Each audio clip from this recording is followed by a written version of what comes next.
تسكنوا إليها وجعل بينكم مودة ورحمة إن في ذلك لآيات لقوم يتفكرون ومن آياته خلق السماوات والأرض واختلاف ألسنتكم وألوانكم إن في ذلك لآيات للعالمين إن في ذلك لآيات للعالمين ومن آياته منامكم بالليل والنهار وابتغاءكم من فضله إن في ذلك لآيات لقوم يسمعون ومن آياته يريكم البرق خوفا وطمعا وينزل من السماء ماء فيحيي به الأرض بعد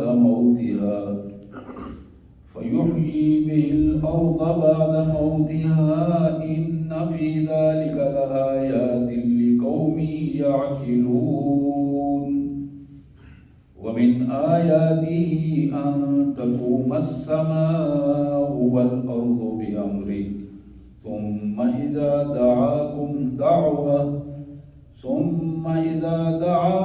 دعوة من الأرض إذا أنتم تخرجون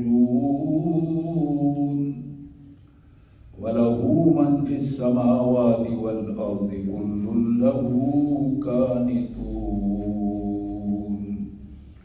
وهو الذي يبدأ الخلق ثم يعيده وهو أهون عليه وله المثل الأعلى في السماوات والأرض وهو العزيز الحكيم آمنت بالله صدق الله العظيم اللهم صل على سيدنا ومولانا محمد وعلى آل سيدنا ومولانا محمد وبارك وسلم اللهم صل على جميع الأنبياء والمرسلين وعلى الملائكة المقربين وعلى سائر الصحابة والتابعين وعلى عباد الله الصالحين اللہ کے پاک کلام قرآن مجید میں یہ 21واں پارہ ہے اور 21ویں پارے کا 5واں رکوع ہے، 6واں رکوع ہے۔ 21ویں پارے کا 6واں رکوع جو پورا کا پورا رکوع میں نے تلاوت کیا ہے، یہ 7 آیات ہیں۔ سورہ روم کی یہ 7 آیات ہیں، آیت نمبر 20 سے 27 تک۔ آیت نمبر 20 سے 27 تک کی یہ 7 آیات جو ہمارے زیر مطالعہ ہیں آج۔ آئیے سب سے پہلے ان مبارک آیات کا سادہ سا ترجمہ اور مفہوم۔ اللہ کے مبارک نام سے جو بڑا مہربان، بہت زیادہ رحم کرنے والا ہے۔ وَمِنْ آیَاتِهِ، اللہ کی نشانیوں میں ایک بڑی نشانی یہ ہے ان خلقکم من تراب، اللہ نے تمہیں مٹی سے پیدا کیا ہے۔ ثم اذا انتم بشر، پھر اس نے تمہیں مٹی سے انسان بنا دیا۔ تنتشرون، تو پھر تم انسان کی صورت میں اس کائنات میں اپنا کردار ادا کرنے لگے۔ یہ پہلی نشانی۔ وَمِنْ آيَاتِهِ أَنْ خَلَقَ لَكُم مِّنْ أَنفُسِكُمْ أَزْوَاجًا، اس کائنات میں دوسری بڑی نشانی یہ ہے اس نے تمہارے باپ آدم کے جسم سے ہی، اسی کی نسل سے اس کی بیوی پیدا کی، اور یہ تمہارے لیے تمہارے انسانوں کی نسلوں سے تمہارے لیے جوڑے بنا دیے، لِتَسْكُنُوا إِلَيْهَا، تاکہ تمہارے گھر کے اندر سکون، عافیت اور محبت اور مودت کا ماحول پیدا رہے۔ وَجَعَلَ بَيْنَكُمْ مَوَدَّةً وَرَحْمَةً، اور اللہ نے اپنی خاص مہربانی سے تم میاں بیوی کے درمیان محبت معدد اور خوبصورت اخلاق اور خوبصورت رویے جو ہے وہ پیدا کر دیے. ان فی ذلک لآیات لقوم یتفکرون. اللہ فرماتے ہیں یہ جو 2 نشانیاں ہم نے بتائی ہیں تم ان میں غور کرو گے، غور کرنے والوں کے لیے ان میں بہت بڑی نشانیاں اور بھی نکلیں گی اور وہ حیران ہو جائیں گے کہ مالک نے کتنی مہربانیاں ہم پر فرمائی ہیں. اور ایک تیسری نشانی وَمِنْ آیَاتِهِ خَلْقُ السَّمَاوَاتِ وَالْأَرْضِ. یہ بھی اللہ کی مہربانیوں، اللہ کی نشانیوں میں، آیات میں ایک بہت بڑی آیت اور بہت بڑی نشانی یہ ہے کہ اس نے زمین اور آسمان پیدا کیے. زمین اور آسمان بنائے. وَاخْتِلَافُ أَلْسِنَتِكُمْ وَأَلْوَانِكُمْ. اس زمین پر بستے ہوئے اور آسمان کے نیچے رہتے ہوئے تمہاری فیملیاں اور خاندان بنائے، اور پھر الگ الگ تمہاری زبانیں. وَاخْتِلَافُ أَلْسِنَتِكُمْ وَأَلْوَانِكُمْ. تمہارے رنگ الگ، ماحول الگ، زبانیں الگ. ان فی ذلک لآیات للعالمین. اس جہان میں بسنے والے لوگوں کے لیے اس میں بھی بڑی نشانیاں ہیں. وہ ذرا غور کریں گے تو انہیں اس کا ادراک ہوگا کہ کائنات کے مالک کی کتنی بڑی مہربانیاں ہیں. یہ تین بنیادی چیزیں کائنات کے مالک نے، بلکہ 4 نشانیاں پیش کی ہیں یہاں پہلی 2 آیات میں. یہی وہ بات تھی جو محمد کریم سید عالم رحمت للعالمین جناب خاتم النبیین صلی اللہ علیہ وسلم نے خطبہ حجۃ الوداع میں ارشاد فرمائی تھی. 1.5 لاکھ سے زیادہ افراد آپ کے سامنے موجود تھے، اور آج تک کروڑوں انسانوں، اربوں انسانوں تک یہ خطبہ، اس خطبے کے الفاظ جو ہیں وہ پہنچ چکے ہیں. حضور نے جو ذمہ داری لگائی تھی وہ ذمہ داری کروڑوں اربوں انسانوں تک پہنچی ہے. الفاظ کیا تھے؟ لوگوں، لا فضل لعربی علی العجمی ولا عجمی علی العربی الا بالتقوی. کسی عربی کو عجمی پر اور کسی عجمی کو عربی پر کوئی فضیلت حاصل نہیں ہے. فضیلت کا معیار صرف تقوی ہے. الا بالتقوی.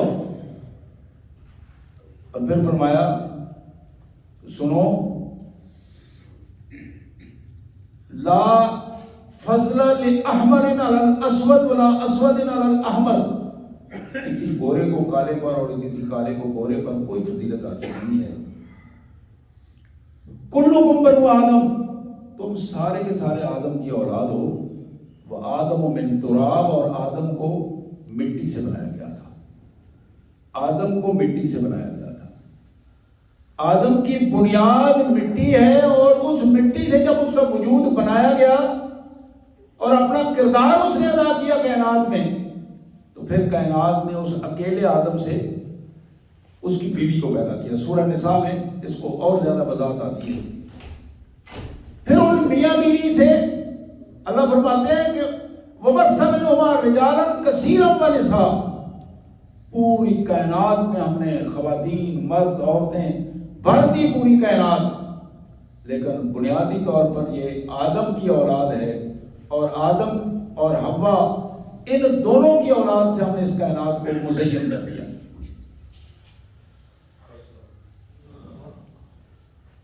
دوسری نشانی جو کائنات کے مالک نے اس پہلی نشانی کے ساتھ، اور اس میں بھی میں سمجھتا ہوں کہ اگر ہم تھوڑا سا غور کریں کہ ہماری بنیاد تو مٹی ہے، اور پھر ہم نے جانا بھی مٹی میں ہے. مٹی سے ہی آئے، مٹی میں ہی جانا ہے. وَكَذَلِكَ تُخْرَجُونَ. اور مٹی سے ہی ہمیں نکالا جائے گا. یعنی یہ تینوں پہلو جو ہے وہ اس کا تعلق، بنیاد جو ہے وہ ہماری مٹی ہے. اور اس مٹی سے جس سے ہمیں پیار کرنا چاہیے، بعض اوقات اسے حقیر سمجھتے ہیں. نفرت کرتے ہیں، دور ہو جاتے ہیں۔ مٹی اور فطرت اور انسان تینوں مل کے ایک چیز چلتی ہے، اور اس مٹی میں ہی ہماری صحت ہے، اس مٹی سے ہی ہمارا سارا نظام کاروبار، ہماری معدنیات، ہماری خوراک، سارا کا سارا نظام کائنات کے مالک نے اسی مٹی سے بنایا ہے۔ اور اسی کو مالک نے فرمایا کہ دیکھو جس زمین پر تم رہتے ہو یہ زمین تمہاری بنیاد ہے، جس آسمان کے تم نیچے رہ رہے ہو یہ آسمان تمہاری معراج ہے۔ اور پھر ان ساری چیزوں کے باوجود انسان کی عملی پوزیشن یہ ہے کہ انسان مٹی سے پیدا ہو کر اس کے اندر تکبر کی پوزیشن آئی ہے، کبر کی پوزیشن آ گئی ہے۔ شیطان اور انسان کے حوالے سے جب تجزیہ ہوتا ہے سورہ آراف میں، اللہ تعالیٰ نے جب شیطان کو دھتکارا اور اپنے دربار سے نکالا تو اس سے سوال پوچھا، جس کو میں نے اپنے ہاتھ سے پیدا کیا تھا، جس کو میں نے اشرف المخلوقات بنایا تھا، تم نے میرے حکم کے مطابق اس کے سامنے سجدہ کیوں نہیں کیا، کیوں نہیں جھکے تھے؟ اس نے دو جملے کہے۔ پہلا جملہ یہ تھا کہ انا خیر منہ، میں اس سے بہتر ہوں۔ یہ بتا رہا ہے اس کو جس نے پیدا کیا ہے، میں اس سے بہتر ہوں، اس لیے میں نے سجدہ نہیں کیا۔ میرے بہتر ہونے کی دلیل کیا ہے؟ خلقتنی من نار و خلقتہ من طین، آپ نے مجھے آگ سے پیدا کیا ہے اور اس کو مٹی سے پیدا کیا ہے۔ آگ بہتر ہے مٹی سے، آگ کا شعلہ اوپر جاتا ہے، مٹی پاؤں کے نیچے ہوتی ہے۔ اس لیے میں سمجھتا ہوں کہ مٹی سے پیدا ہونے والے کے سامنے آگ سے پیدا ہونے والا سجدہ نہیں کرے گا۔ یہی وہ سب سے بنیادی غلطی تھی، کبر کی غلطی، تکبر کی پوزیشن۔ اس کبر اور تکبر کی پوزیشن کو اللہ تبارک و تعالیٰ نے یہاں ختم کر دیا۔ اور نبی رحمت صلی اللہ علیہ وسلم نے فرمایا کہ میرا مالک فرماتا ہے الکبر ردائی، بڑائی، تکبر میری چادر ہے، میری عزت ہے۔ میری مخلوقات میں کسی کو یہ استحقاق حاصل نہیں کہ وہ یہ کہے کہ میں بڑا ہوں، کسی کو یہ حق حاصل نہیں کہ وہ بڑائی صرف اللہ وحدہ لا شریک کے لیے، بڑائی صرف اللہ وحدہ لا شریک، کبریائی فقط اس ذات بے ہمتا کو ہے، کائنات کا مالک جس کی ساری تخلیقات ہیں۔ لفظ اللہ اکبر اسی کی حقیقت کو آگاہ کرتا ہے، اور ہم بار بار اس جملے کو دہراتے ہیں، اذان میں بھی، نماز میں بھی، ہر پہلو سے جب اگلے پہلو میں جانا ہوتا ہے ہر سٹیپ پہ ہم یہ لفظ بولتے ہیں اللہ اکبر۔ اور جب ہم جانور کو ذبح کرتے ہیں، وہ جانور جو طاقت اور قوت کے اعتبار سے ہم سے بہت زیادہ ہے، کبھی قابو نہ آئے اگر اللہ تعالیٰ اس کو مسخر نہ کر دے ہمارے لیے، تو وہاں بھی ہمیں یہ حکم ہے کہ تم پڑھو بسم اللہ اللہ اکبر۔ اللہ کی کبریائی کو بلند کرو گے، تمہارے ذہن میں یہ کبریائی بیٹھے تاکہ تمہارے اندر عاجزی پیدا ہو، تمہیں اپنی پہچان ہو جائے کہ تم کون ہو۔ تمہاری پہچان یہ ہے کہ تم مٹی سے تمہاری تخلیق ہوئی ہے، تم مٹی سے بنے ہوئے ہو، اور اللہ وحدہ لا شریک اس کی کبریائی تمہارے اوپر فرض ہے، واجب ہے کہ تم اس کی کبریائی بیان کرو۔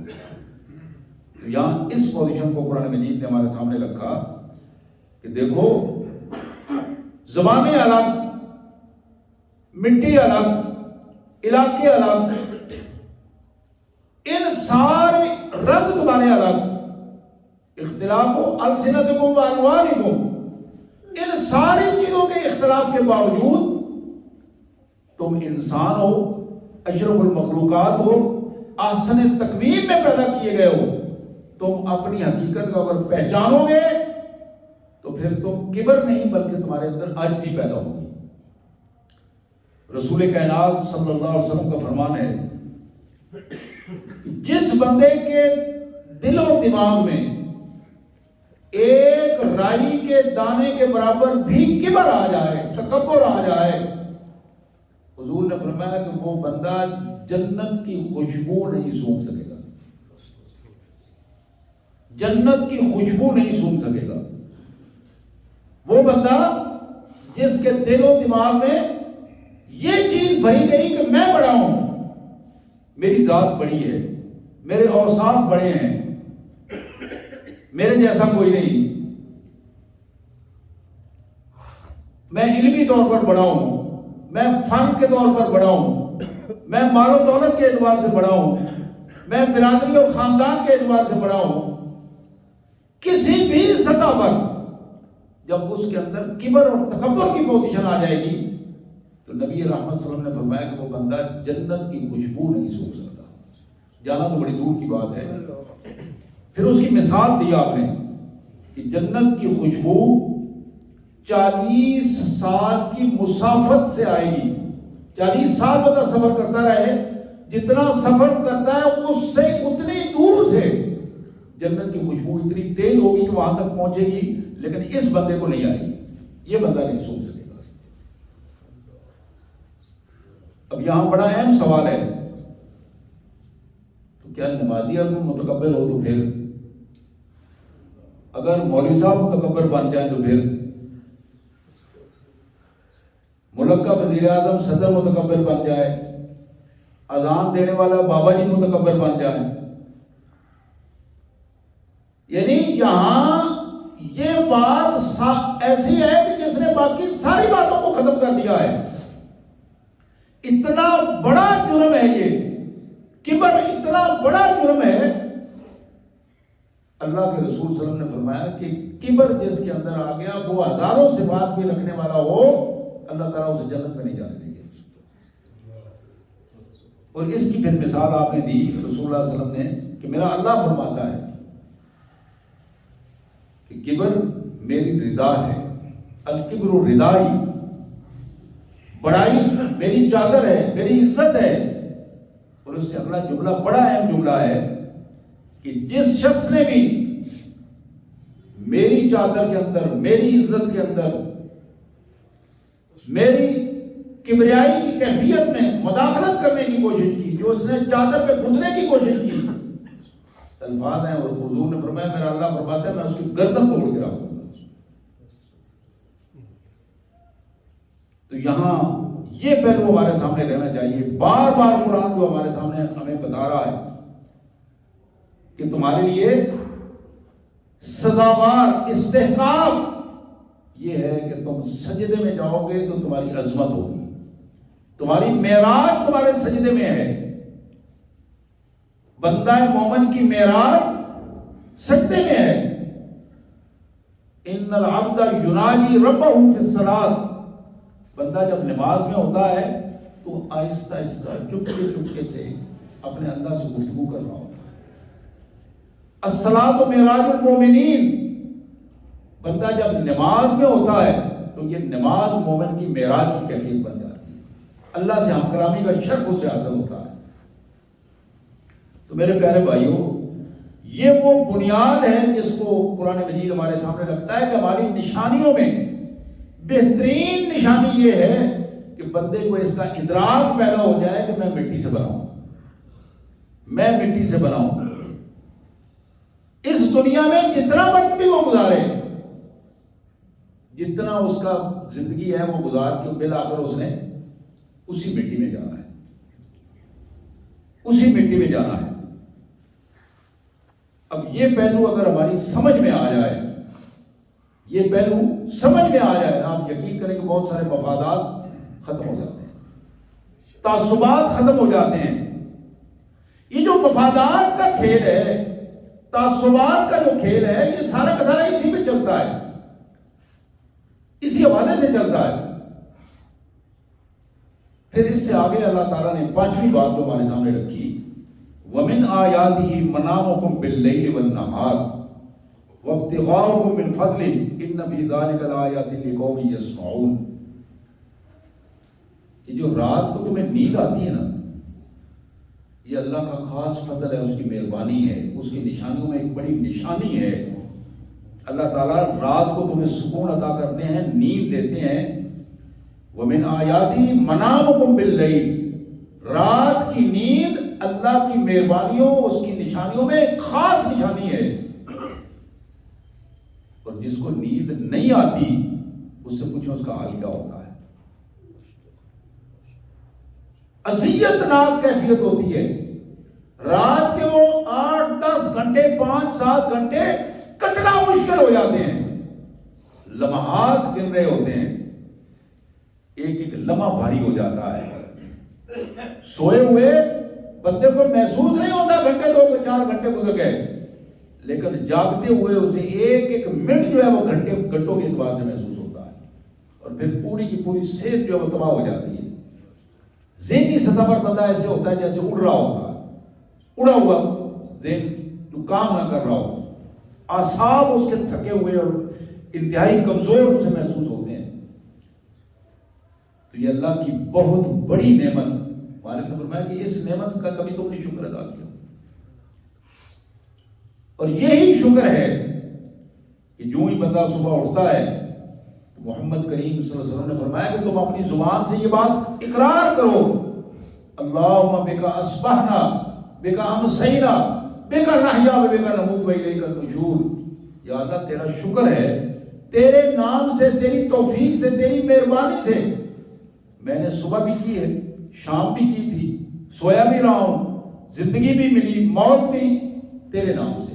میں سویا ہوں تو تیرے نام سے، اب جاگا ہوں تو تیرے نام سے، تو کل تیرے حکم سے میں نے تیرے حضور پیش بھی ہونا ہے. تو میرے بھائیوں یہ وہ بنیادی چیزیں ہیں. انسان اپنی زندگی میں اللہ کا جتنا شکر گزار بندہ بنتا رہتا ہے، اللہ تبارک و تعالیٰ اتنا ہی زیادہ اس پر اپنی مہربانیاں فرماتے ہیں. اور اس پہلو کو آپ ذرا غور کریں گے. ساتھ فرمایا کہ وَالنَّهَارِ وَإِبْتِغَاؤُكُم مِّن فَضْلِهِ. دن اللہ نے سونے کے لیے نہیں بنایا. دن کس لیے بنایا؟ وَابْتِغَاؤُكُم مِّن فَضْلِهِ، کہ نکلو اور اللہ کا فضل تلاش کرو. اللہ کا فضل تلاش کرو، روزی کی تلاش میں نکلو، اللہ کے حضور دعا کر کے نکلو. اللہ تبارک و تعالیٰ تمہارے لیے روزی کے دروازے کھول دیں گے، برکتیں عطا فرمائیں گے. اب جو لوگ دن کو سوئے رہتے ہیں، راتوں کو جاگتے رہتے ہیں، ہمارے عام گھروں میں یہ اب کیفیت بن گئی ہے، تو اس میں بے برکتی اور نحوست کی کیفیت پیدا ہو جاتی ہے. بے برکتی اور نحوست کی کیفیت پیدا ہو جاتی ہے. جب آدمی اپنے گھر سے نکلتا ہے، اللہ تبارک و تعالیٰ کے حضور دعا کر کے نکلے کہ یا اللہ میں تیری رضا کے لیے نکل رہا ہوں، مجھے رزق حلال عطا فرما دے، عزت عطا فرما. تو جب یہ دعائیں کر کے اپنے گھر سے نکلتا ہے تو اللہ تعالیٰ اس کے لیے راستے آسان کر دیتے ہیں. ایک اور حدیث مبارک میں آتا ہے کہ اگر تم چاہتے ہو کہ تمہیں رزق ملے، کھلا ملے، وافر مقدار میں ملے، بلکہ حدیث کے تو الفاظ یہاں تک ہیں کہ رزق تمہارے دروازے توڑ کر تمہارے گھر میں آئے گا. کہ جب تم اپنے گھر میں آتے ہو تو اونچی آواز میں کہا کرو السلام علیکم ورحمۃ اللہ وبرکاتہ. جب اپنے گھر میں آتے ہو خاموشی سے نہیں، چپکے سے نہیں. بعض عادت اس طرح افراد کی بن جاتی ہے کہ وہ گھر میں چپکے سے آتے ہیں، چوروں کی طرح آتے ہیں، میں دیکھوں کہ گھر میں کیا ہو رہا ہے. کوئی تجسس کی کیفیت پیدا ہوتی ہے. اللہ کے رسول نے فرمایا نہیں، تم گھر میں آؤ، آتے ہی اونچی آواز میں کہو السلام علیکم ورحمۃ اللہ وبرکاتہ. پھر سورہ اخلاص پڑھو، قل هو اللہ احد، پوری سورت پڑھ کے پھر فرمایا ثم صلوا علیہ، صلی علیہ، پھر مجھ پر درود پڑھو. یہ 3 چیزیں فرمائیں. گھر میں داخل ہوتے ہی اونچی آواز میں سلام کہنا، سورہ اخلاص پڑھنا، اور پھر نبی صلی اللہ علیہ وسلم پر درود شریف پڑھنا، حضور نے فرمایا کہ اللہ تعالیٰ تمہاری رزق کی کمیوں کو دور کر دے گا، رزق کی کمیوں کو دور کر دے گا۔ تو یہاں جو بتایا وَالنَّهَارِ وَابْتِغَاءُ مِنْ فَضْلِهِ، تمہارا دن جو بنایا ہے یہ اللہ کے فضل کو تلاش کرنے کے لیے بنایا ہے۔ اپنے بازار میں نکلو، دکانوں میں نکلو، کھیتوں کھلیانوں میں نکلو، اور جب جہاں جہاں مالک نے تمہارے لیے رزق بکھیرا ہے اس کو اکٹھا کرنے کی کوشش کرو۔ ایک شخص نے حضرت علی کرم اللہ وجہ سے عرض کیا، یا حضرت رزق تو اللہ نے مقدر کر دیا ہے، اب مجھے کیا ضرورت ہے جانے کی، جب اللہ نے طے کر دیا ہے کہ رزق اتنا ہی ملنا ہے، جتنا رب نے کہا اتنا مل جائے گا مجھے، میں جہاں بھی ہوں گا، باہر نکلنے کی محنت کرنے کی مجھے کیا ضرورت ہے۔ تو جناب علی کرم اللہ وجہ نے فرمایا کہ تم یہ بتاؤ کہ اگر اللہ نے تمہارے قسمت میں لکھا ہی یہ ہو کہ تم گھر سے نکلو گے فلاں جگہ پہ جاؤ گے یہ کام کرو گے تو اتنا رزق مل جائے گا، تو تم گھر میں سوئے ہوئے ہو اور وہ رزق کا ٹائم ادھر سے گزر گیا ہے، تو تم کیا کرو گے؟ تو تم فیصلے خود نہ کرو، بلکہ جو فیصلہ اللہ نے کیا ہے اس پر شاکر ہو کر شکر ادا کرتے ہوئے میدان میں نکلو اور اپنے رزق کو تلاش کرو۔ وَابْتِغَاءُکُمْ، یہاں لفظ ہے، ابتغاء کا مطلب ہوتا ہے تلاش کرنا، ڈھونڈنا۔ نبی محترم صلی اللہ علیہ وسلم ترغیب و ترہیب میں ایک حدیث مبارک، ایک دن نبی رحمت صلی اللہ علیہ وسلم اپنی صاحبزادی سیدہ فاطمہ الزہرا سلام اللہ علیہ ان کے گھر تشریف لے گئے۔ اتفاق یہ تھی کہ سیدہ فاطمہ اس وقت سو رہی تھی، یہ صبح کی نماز کے بعد کا ٹائم تھا، رات بھر ظاہر بچے بعض اوقات جاگتے رہتے ہیں، پریشانی رہتی ہے، ماؤں کے لیے یہ پوزیشن بن جاتی ہے۔ تو حضور اکرم صلی اللہ علیہ وسلم نے بیٹی کو بتایا، بیٹا اٹھو اٹھو، یہ ٹائم سونے کا نہیں ہے۔ اللہ کی رحمت کے فرشتے صبح صبح اللہ کے حکم سے اس زمین پر آتے ہیں اور اللہ کے حکم سے وہ لوگوں کے اندر ان کے حصے کا رزق تقسیم کرتے ہیں، اور جو لوگ سوئے ہوتے ہیں حضور نے فرمایا ان کو پھر ان کا رزق واپس لے کے چلے جاتے ہیں، اور پھر جب وہ دوبارہ آتے ہیں تو بچا کھچا رزق جو ہے ان کے کھاتے میں آتا ہے، جو اصل ان کا رزق تھا وہ ان کو نہیں مل پاتا، اس کی برکت ختم ہو جاتی ہے۔ تو یہاں اس کیفیت کو بھی ہمارے ذہن میں رہنا چاہیے کہ رات سونے کے لیے اللہ کی نشانیوں میں، اور دن جو ہے وہ اللہ کے حضور رزق کی تلاش کے لیے۔ ان فی ذالک لآیات لقوم یسمعون، نشانیاں ان کے لیے ہیں جو توجہ سے بات سنتے ہیں اور عمل کے لیے سنتے ہیں۔ اب اس سے آگے چھٹی بات جو اللہ تبارک و تعالیٰ نے فرمائی، وَمِنْ آیَاتِهِ يُرِيكُمُ الْبَرْقَ خَوْفًا وَطَمَعًا، ایک نشانی یہ بھی ہے،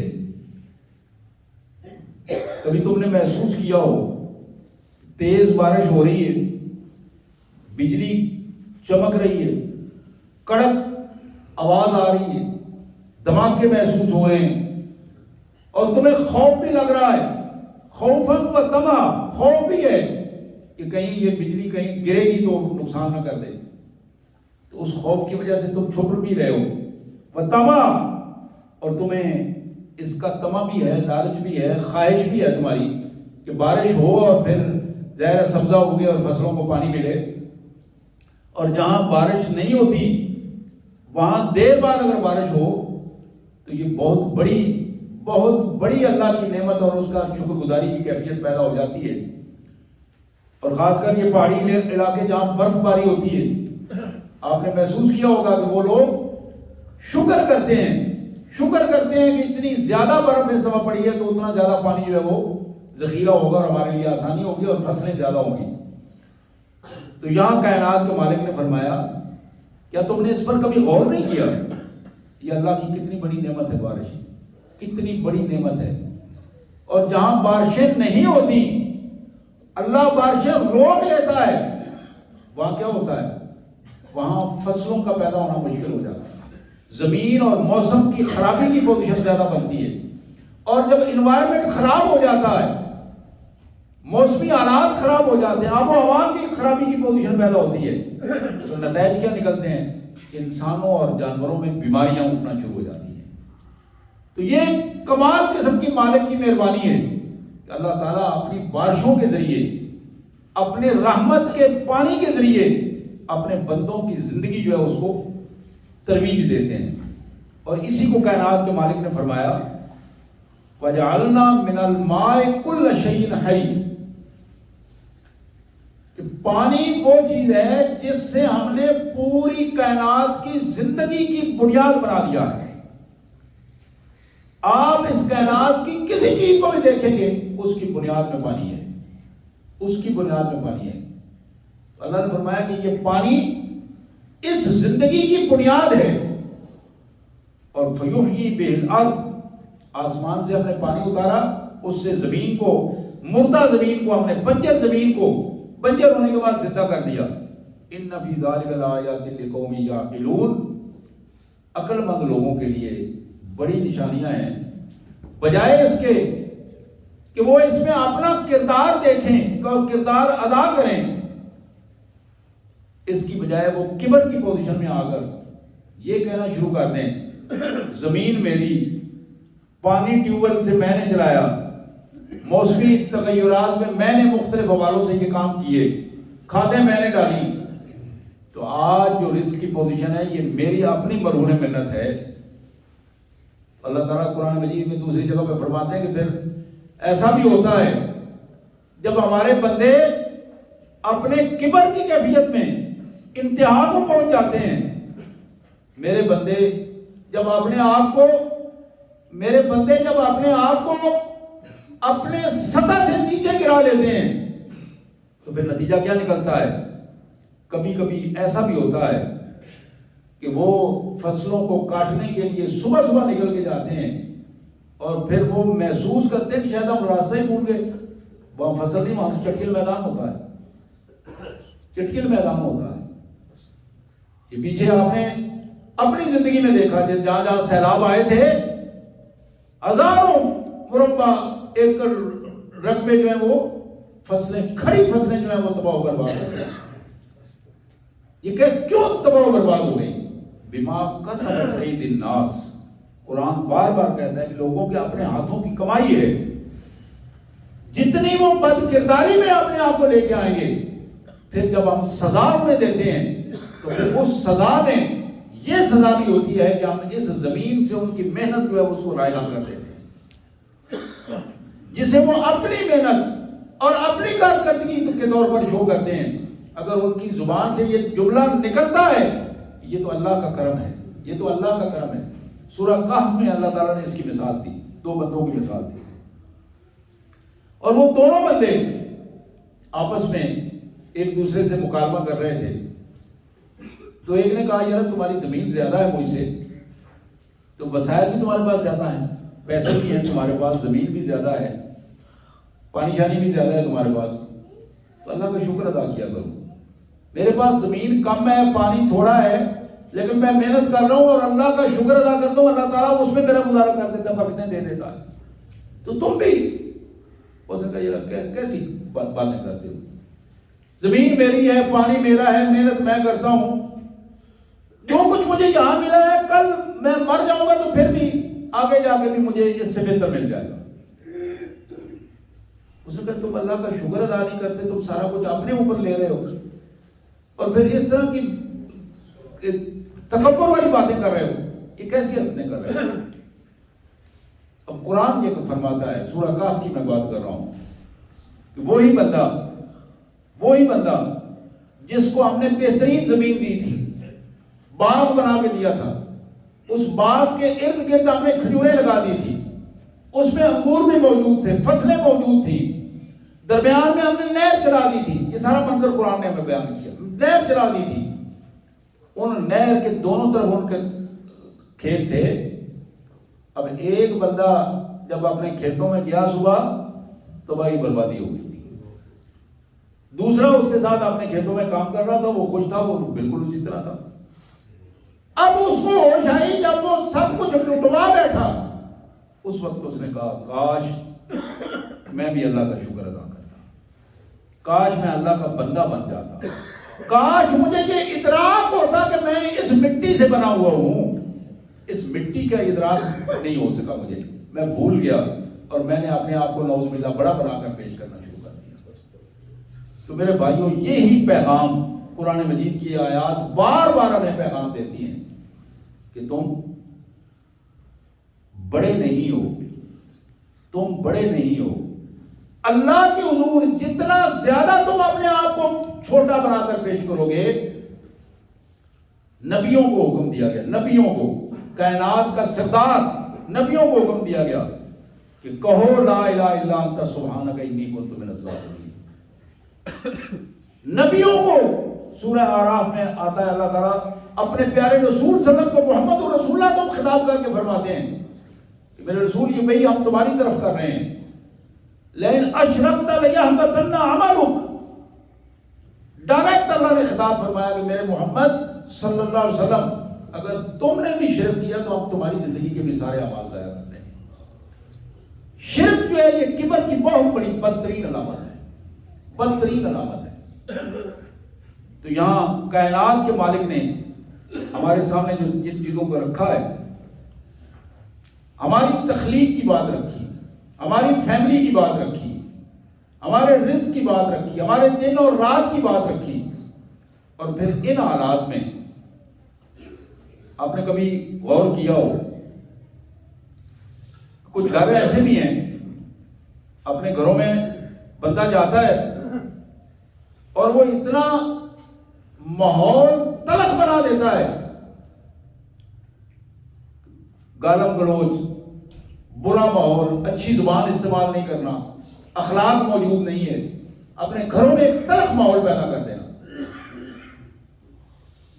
اللہ کے رسول صلی اللہ علیہ وسلم اپنے گھروں میں پیار کا ماحول پیدا فرمایا ہم نے. یہاں تک کہ ہماری مائیں امہات المومنین فرماتی ہیں کہ رسول اللہ صلی اللہ علیہ وسلم جب گھر میں آتے سلام کرتے اور ہم جس کام کو کر رہے ہوتے حضور اسی میں ہمارا ہاتھ بٹانا شروع کر دیتے تھے، اسی میں ہاتھ بٹانا شروع کر دیتے تھے. رسول اللہ صلی اللہ علیہ وسلم لیٹے ہوئے تھے اور نواسے دونوں آپ کے چھاتی پر، سینے پر بیٹھے ہوئے کھیل رہے تھے. ایک صحابی پاس بیٹھے ہیں، قبیلہ کے سردار تھے، وہ آئے، ان کا نام تھا اقرا بن حابس رضی اللہ تعالیٰ عنہ. وہ حیران ہو گئے، کہتے ہیں اللہ کے رسول آپ بھی، یہ بچوں کے ساتھ آپ کھیل رہے ہیں، ہنسی مذاق کر رہے ہیں، بچوں کے ساتھ کھیل رہے ہیں، اور اللہ کے نبی، کائنات کے سردار، اور پھر یہ حضور صلی اللہ علیہ وسلم مسکرائے اور فرمایا اقرا، یہ اللہ کی رحمت ہے، بچوں سے پیار کرنا اللہ کی رحمت ہے، اللہ کی رحمت ہے. اگر تمہارے دل میں وہ رحمت نہیں ہے تو اپنے اللہ سے دعا کیا کرو کہ اللہ تعالیٰ تمہارے دل کو نرم کر دے، دل کی سختی دور کر دے. اقرا کہنے لگا میرے آقا، میرے 10 بیٹے ہیں، خدا کی قسم میں جب گھر میں جاتا ہوں تو ایسے ہوتا ہے جیسے مارشلہ لگ گیا ہے، کسی کی جرت نہیں ہوتی کہ میرے سامنے آئے. بہت بڑے قبیلے کا سردار تھا، تو اس نے ماحول جو قبائل باہر کا ماحول ہے اسی ماحول کو گھر میں نافذ کیا ہوا تھا. تھانے دار صاحب تھانے میں بھی تھانے دار اور گھر میں بھی جا کے تھانے داری کی پوزیشن. تو میرے پیارے بھائیوں، اپنے گھروں میں محبت کا ماحول پیدا کرو، اپنے اداروں میں محبت کا ماحول پیدا کرو. یہ محبت کا ماحول، اخلاق کا ماحول، برداشت کا ماحول، خیر خواہی کا ماحول، یقین کریں یہ رزق میں برکتوں کا سبب بنتا ہے، عزت میں برکتوں کا سبب بنتا ہے. جتنا گھروں میں تلخی ہوگی، گھروں کا ماحول جتنا خراب ہوگا، اتنا بے برکتی کی پوزیشن ہوگی، اتنی نحوست کی پوزیشن ہوگی، اتنی رزق کی تنگی ہوگی، اتنی عزت کی تنگی ہوگی، اور گھر کا ماحول اتنا ہی خرابی کی طرف نکل جائے گا. اللہ سے دعا ہے اللہ تبارک و تعالیٰ سنت کے مطابق، اس قرآن کی ان آیات کے مطابق ہمیں اپنے آپ کو درست کرنے اور اپنے ماحول کو ترتیب دینے کی توفیق عطا فرمائے. وآخر دعوانا الحمدللہ رب العالمین.